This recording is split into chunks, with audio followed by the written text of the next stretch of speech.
Five Nights at Freddy é um dos jogos mais famosos da internet, e apesar dele ter uma jogabilidade simples, o que chama muita atenção é a sua atmosfera assustadora e uma história bizarra, em volta de mistérios sobrenaturais e assassinato. No jogo, você é o novo segurança da Freddy Fazbear Pizzaria e o seu trabalho é monitorar robôs animatrônicos durante a noite. Você faz isso olhando câmeras e usando uma quantidade muito limitada de energia para poder acender luzes ou fechar uma porta de segurança. E você precisa muito dessas portas porque os animatrônicos despertam e tentam atacar você.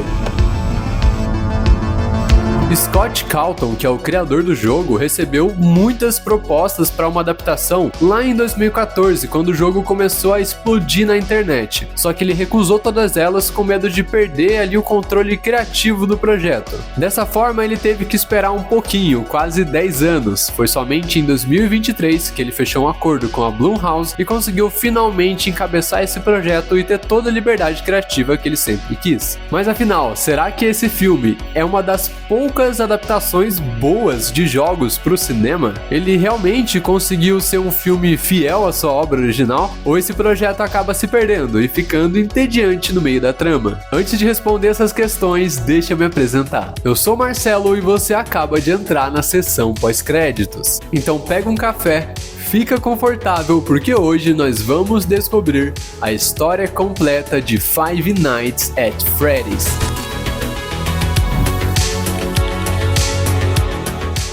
Tudo começa com um segurança desparafusando a entrada de um túnel de ar para poder fugir. Esse cara tá visivelmente abalado, ele tá muito nervoso, tanto que ele tenta desparafusar usando as próprias mãos. Apesar da câmera focar ali nos monitores do local, a gente não consegue ver exatamente do que esse cara tá com medo, do que ele tá fugindo. Ele atravessa a ventilação e sai correndo direto para a porta dos fundos, mas ela tá trancada e a sombra de alguma coisa captura esse cara. Quando acorda, ele tá preso numa cadeira com uma máscara de urso na sua frente. Essa máscara é bem bizarra, porque ela tem lâminas girando dentro dela. A máscara se move na direção do rosto de segurança e a gente não vê mais nada. Provavelmente ele foi finalizado bem no estilo Jogos Mortais. E eu preciso muito falar pra vocês sobre a abertura desse filme, porque ela é feita toda em pixels, como se fosse um jogo antigo de fliperama. Inclusive, essa estética ela é inspirada nos minigames que tem dentro do jogo do Five Nights. Aqui a gente já tem alguns spoilers do que provavelmente é a história que aconteceu no passado. A gente vê um homem roxo vestindo uma fantasia de coelho amarelo. Ele tá na pizzaria com jogos, animatrônicos e 5 crianças, até não sobrar mais nenhuma criança e o coelhinho olhar pra gente de um jeito estranho. Ou seja, um crime aconteceu nesse lugar e o coelho é o principal suspeito. Conhecemos então o protagonista desse filme, o Mike. Ele é um homem com alguma dificuldade para dormir que mora com a sua irmãzinha mais nova, a Abby. Ele acorda de manhã, toma café e vai trabalhar. O Mike é segurança de um shopping. E tudo naquele dia parecia normal, até o Mike ver uma criança meio perdida e um homem muito bravo pegando essa criança e levando para algum lugar. Ele fica assustado com a cena, pensa que a criança está sendo sequestrada, então corre a toda velocidade atrás desse homem e senta a porrada no cara na frente da criança. Só que enquanto ele bate nesse homem, a gente vê a criança falando, não, é o meu pai. Então ele cometeu um grande de um engano e fica uma pulguinha atrás da nossa orelha. Por que ele fez isso? Por que ele teve essa reação tão desesperada? E depois de, obviamente, ter perdido o emprego, o Mike ele vai até um orientador profissional, um cara que pode ajudar ele. Esse cara é o Steve Haglund e aqui no filme ele é interpretado pelo ator Matthew Lillard, que é o mesmo ator que fez o Salsicha do Scooby-Doo e também o Stu, do Pânico. O Steve fica impressionado com o histórico do Mike, porque o cara não consegue trabalhar em nenhum lugar por mais de 6 meses, além de, claro, ter espancado um pai de família. Então ele vê que esse caso vai ser bastante difícil de ajudar, porém, tem uma alternativa, tem um emprego como segurança noturno, mas como precisa trabalhar de noite, o Mike primeiro nega esse emprego, porque de noite é o tempo que ele passa com a irmã. Ele voltando pra casa, a gente conhece uma outra personagem, a Max, que é a babá da Abby, além de entender um pouquinho como que funciona a relação entre os irmãos. O Mike é basicamente aquele irmão mais velho chato, que fica sempre cobrando a Abby, sendo até um pouco ríspido com ela, mas apesar dele ter um dia extremamente ruim, ele ainda tem tempo pra ser agradável, pra ser sensível com a sua irmã mais nova. E a Abby, por sua vez, ela é uma garota um pouco traumatizada, ela é bastante quieta e que passa o dia inteiro em casa fazendo desenhos, além de falar sobre o seu amigo imaginário. Eles jantam juntos, o Mike vai dormir e ele tem um pesadelo muito estranho, que é um ponto muito importante aqui no filme. Ele é criança e ele tá num piquenique, num dia normal com seus pais em um parque. A mãe dele derruba refrigerante sem querer e pede pro Mike ficar de olho no irmão mais novo dele, o Garrett. E ele aceita, tudo bem. Só que ele se distrai e o irmão dele é sequestrado, com o Mike conseguindo ver o carro indo embora com o irmão dele lá dentro. Isso com certeza é um trauma gigantesco pro personagem. No dia seguinte, os irmãos vão até uma assistente social, porque tá rolando um processo de disputa de guarda entre o Mike, irmão da Abby, e a Jane, que é a tia deles. E cara, essa mulher é muito irritante, ela é basicamente uma Karen. Ela fica dizendo que o Mike é um incapaz, fica falando por cima da assistente social e chega até mesmo a falar que a Abby tem problemas mentais. Além do advogado dela ser um cara muito estranho que parece que tem medo da própria Jane. E não que ela esteja totalmente errada, porque afinal o Mike bateu numa pessoa e o Mike agora tá desempregado. Mas a assistente social destaca que nessa disputa pela guarda da Abby, a própria garota já fez a sua escolha, porque em todos os desenhos que ela passa o dia fazendo, o Mike tá ali do lado dela, não a tia Jane. E para manter a guarda da irmã, o Mike vai ter que ceder. Então ele liga pro Steve, que é o consultor profissional, e avisa que ele vai aceitar a vaga de segurança noturno. É assim que nós conhecemos a Freddy Fazbear Pizza.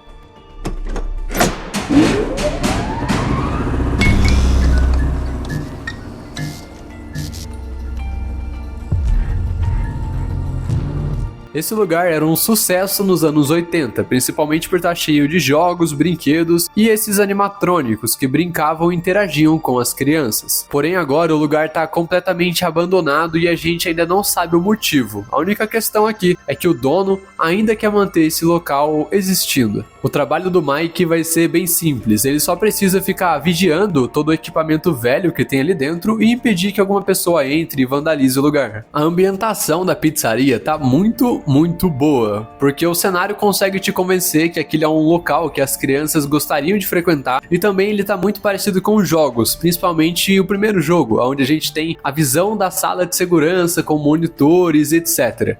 Aqui tá muito parecido, então o projeto realmente conseguiu ser executado com bastante fidelidade ao material original. Essa primeira noite ela é aparentemente normal, o mais assustador que tem aqui são alguns sons estranhos e um bonequinho do Balloon Boy que fica aparecendo em diversos lugares. Porém o Mike vai dormir durante o turno e vai sonhar novamente com o desaparecimento do seu irmão. Só que dessa vez, um grupo de 5 crianças que ele nunca tinha visto aparecem no sonho e simplesmente saem correndo. O Mike corre atrás, tentando perseguir e alcançar elas, mas ele acaba tropeçando e caindo no sonho. E também cai na vida real, acordando desse pesadelo. Então o Mike volta pra casa, a Max, a babá, tá ali com a irmã dele, ela vai embora, e a gente vê que tá rolando uma conspiração, porque a tia Jane ofereceu uma grana pra Max pra ela pegar algum item, alguma coisa que incrimine o Mike e que faça ela conseguir a guarda da Abby. Só que a Max não encontra nada, porque o Mike é um irmão bom e a relação dele com a Abby é uma relação muito boa. Então eles ficam ali pensando o que eles vão fazer. O irmão da Max também tá nessa reunião e ele dá a ideia de ferrar com o emprego do Mike, entrando na pizzaria de manhã e destruindo tudo. Então esse plano é formado para fazer o Mike perder o emprego dele novamente. Vamos então para a segunda noite na pizzaria, onde novamente o Mike vai dormir, vai ter esse sonho estranho e vai tentar correr atrás das crianças. Mas dessa vez ele alcança uma criança ruiva que corta o seu braço. Ele acorda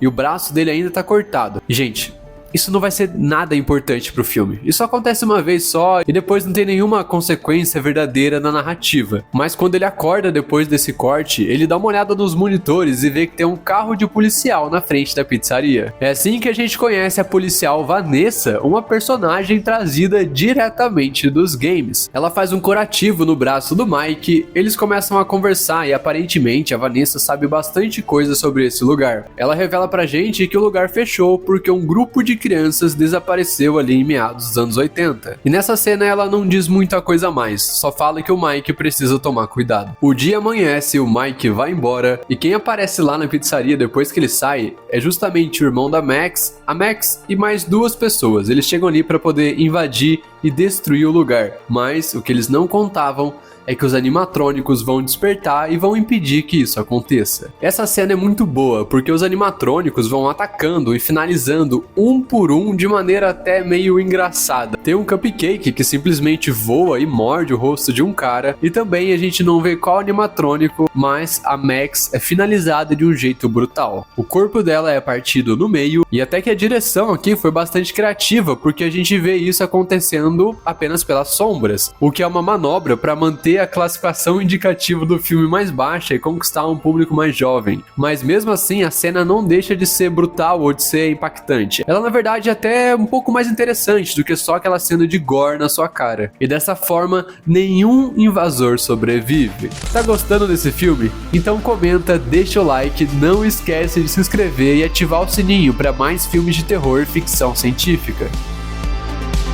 A Vanessa vai até a casa do Mike avisando pra ele que aconteceu essa invasão e também que ela encontrou remédios para dormir na sala dele. Ela vai confrontar o Mike do porquê desses remédios e os dois vão para um lugar mais reservado para ter uma conversa, onde ele vai se abrir sobre os seus traumas, se abrir sobre aquela questão do irmão sequestrado, onde ele fala que ele lembra de quase tudo naquele dia, mas ele só não se lembra do rosto da pessoa que sequestrou seu irmão. A Vanessa parece ser uma pessoa com muitos traumas também e que vai ajudar o Mike a superar isso, então ela pega o remédio para dormir e simplesmente lança ele no rio. A partir desse momento, os dois começam a criar uma relação de amizade e até mesmo de interesse um pouco mais profunda. Durante a noite, a Max não vai aparecer para ficar de babá da Abby, até porque a Max foi finalizada. Então o Mike é obrigado a levar a Abby até a pizzaria. Então ele arruma aquela bagunça, organiza tudo e acaba novamente dormindo ali em cima daquele balcão de monitores. E ao invés da Abby dormir também, não,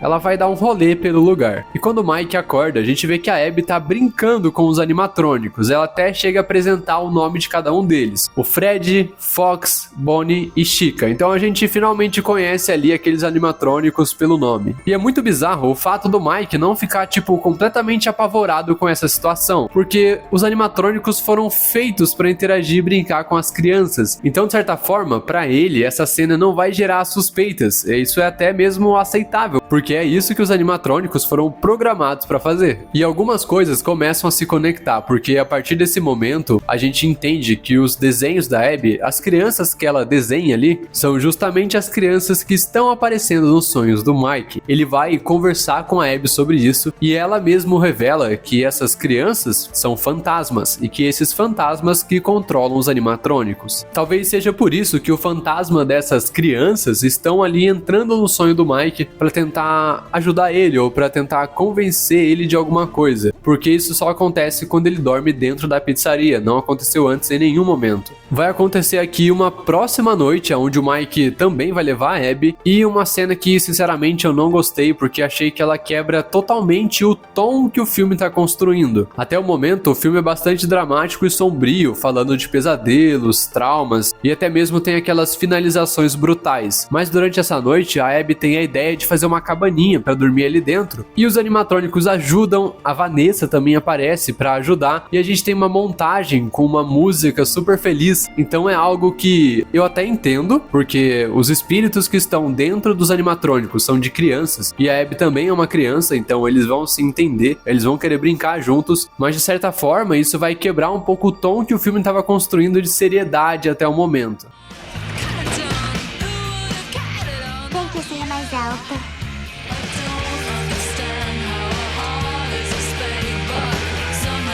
Você conseguiu! E é também nessa sequência que a Vanessa, ela vai dar um chega pra lá no Mike, falando que ele não deve mais levar a Abby ali, que isso tá colocando ela em perigo. E bem quando ela fala isso, acontece um acidente, porque a Abby vai tocar em um dos animatrônicos, alguns que ficam tocando instrumentos, e ela toma um choque, justificando essa bronca que a Vanessa dá no Mike. Então o Mike não pode mais levar a Abby pro trabalho. O que ele vai fazer? Ele vai ligar pra tia Jane, pra ficar com a garota durante a noite, coisa que a Abby não gosta gosta muito, mas nesse caso é necessária. O Mike vai trabalhar, de novo, mais uma vez, ele vai ter aquele pesadelo e dessa vez uma das crianças vai falar com ele, vai propor um acordo, aonde o Mike precisa levar a Abby até a pizzaria para eles brincarem e essa criança vai tirar os pesadelos do Mike. Ela consegue mudar ali o sonho que ele tem e transformar aquilo num sonho feliz e fazer como se o irmão dele, o Garrett, nunca tivesse sido sequestrado. Então ocorre toda uma manipulação que obviamente o Mike vai negar, mas não há tempo suficiente, porque um dos animatrônicos invade a casa dele, ele ataca a tia Jane, a gente não sabe se ela ainda tá viva ou não, e acaba sequestrando a Abby, levando ela até a pizzaria. Quando o Mike acorda desse sonho, ele tá preso naquela máquina estilo Jogos Mortais que apareceu no começo, mas ele não é finalizado, ele acaba sobrevivendo. Ou melhor, ele é salvo pela Vanessa, que pega ele e leva ele até a enfermaria da delegacia, onde os dois vão conversar, e agora realmente todos os segredos serão revelados, porque dessa vez é o Mike que enquadra a Vanessa. E ela vai falar uma coisa que é muito pesada. Não são apenas fantasmas que estão dentro dos animatrônicos, o corpo das crianças ainda tá ali. E quem fez essa atrocidade com as crianças é a mesma pessoa que sequestrou o irmão do Mike. E apesar dos fantasmas não lembrarem dessa pessoa, a Vanessa lembra. Esse homem é William Afton, que é o pai da Vanessa. E sabendo disso agora, os dois vão até a pizzaria o mais rápido possível para tentar salvar a Abby. O Mike vai conseguir invadir o local ali de maneira silenciosa. Ele tá usando uma arma de choque e ele consegue atirar em alguns animatrônicos e provocar um curto-circuito. Mas um animatrônico diferente aparece. Um grande coelho amarelo, o Spring Bonnie. O Mike puxa a arma e atira nesse animatrônico, mas nada acontece. E a gente percebe que tem uma pessoa ali dentro, uma pessoa que tá falando com o Mike. Quem tá dentro desse animatrônico é o próprio William Afton. E nós já conhecemos esse cara. Ele é o Steve Hagland, o orientador profissional que ajudou e deu esse emprego pro Mike. A Vanessa também vai invadir a pizzaria. Ela consegue salvar a vida da Abby e depois vai enfrentar o William, vai enfrentar o próprio pai, aonde eles brigam e ela é atingida por uma facada. Ou seja, esse cara realmente não tem sentimentos nem pela própria filha. Mas diferente do que a gente espera, não é a Vanessa, muito menos o Mike que vai derrotar o William. Quem faz isso é a Abby, e até de maneira bastante inteligente, porque ela usa os seus desenhos para mostrar para os fantasmas das crianças que estão ali nos animatrônicos que o verdadeiro culpado pela condição onde eles estão e até manipulação com eles é o Spring Bonnie, é o William. Então ela usa o desenho para virar os animatrônicos contra o próprio William. Nesse momento, aquele Cupcake ataca ele morde uma parte ali da roupa e a gente consegue ver uma parte interna da roupa, que são umas travas de metal. Essas travas fincam na barriga do William e ele aparentemente é finalizado. Eles conseguem finalmente, depois de anos, derrotar esse cara.